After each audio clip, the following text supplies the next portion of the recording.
Assalamualaikum warahmatullahi wabarakatuh. Izin perkenalkan diri, saya Muhammad Alexander, NPM 2021020301, Prodi Hukum Tata Negara, kelas D, ingin mempresentasikan tentang pembaruan hukum Islam dan tujuannya. Pengertian pembaruan hukum Islam. Pembaruan hukum Islam terdiri dari dua kata, yaitu pembaruan yang berarti modernisasi atau upaya yang dilakukan untuk mengadakan atau menciptakan situasi yang baru. Hukum Islam, yaitu kumpulan atau koleksi daya upaya para fuqaha dalam bentuk hasil pemikiran untuk menerapkan syariat berdasarkan kebutuhan masyarakat. Dalam hal ini, hukum Islam sama dengan fikih, bukan syariat. Pembaruan hukum Islam berarti gerakan ijtihad untuk menetapkan ketentuan hukum yang mampu menjawab permasalahan dan perkembangan baru yang ditimbulkan oleh kemajuan ilmu pengetahuan dan teknologi modern. Baik menetapkan hukum terhadap masalah baru untuk menggantikan ketentuan hukum lama yang tidak sesuai lagi dengan keadaan dan kemaslahatan manusia masa sekarang.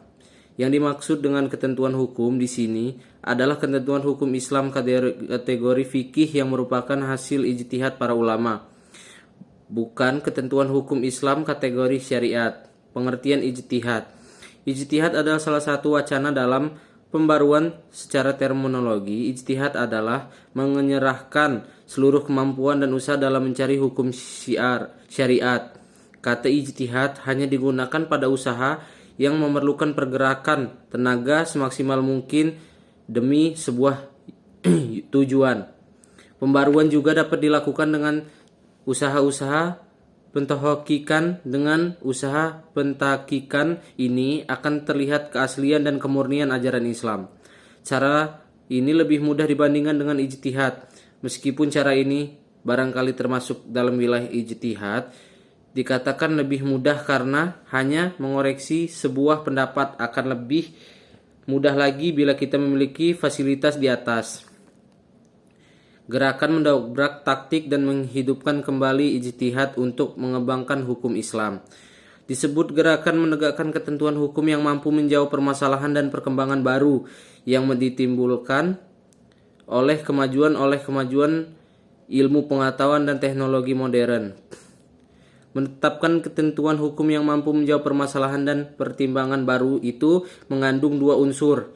Pertama, menetapkan hukum terhadap masalah-masalah baru yang belum ada ketentuan hukumnya seperti bayi tabung. Kedua, menetapkan atau mencari ketentuan hukum baru sesuai yang ada ketentuan hukumnya, tetapi tidak sesuai lagi dengan keadaan kemaslahatan manusia masa sekarang. Tujuan pembaruan hukum Islam. Pembaruan hukum Islam merupakan suatu keharusan bahkan kewajiban yang mutlak. Pembaruan atau modernisasi berarti berpikir dan bekerja menurut fitrah atau sunnatullah yang hak. Sunnatullah yang mengejawatahkan dirinya dalam hukum alam. Maka untuk menjadi modern, manusia harus mengerti terlebih dahulu hukum yang berlaku dalam alam itu. Manusia karena keterbatasan kemampuan tidak sekaligus mengerti sunnatullah itu, melainkan sedikit demi sedikit dari waktu ke waktu.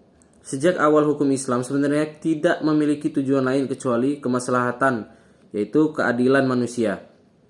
Ungkapan bahwa hukum Islam dicanangkan dan demi kebahagiaan manusia lahir dan batin duniawi ukhrawi sepenuhnya mencerminkan kemaslahatan manusia. Sekian yang bisa saya sampaikan, kurang lebihnya saya minta maaf. Wabillahi taufik wal hidayah. Wassalamualaikum warahmatullahi wabarakatuh.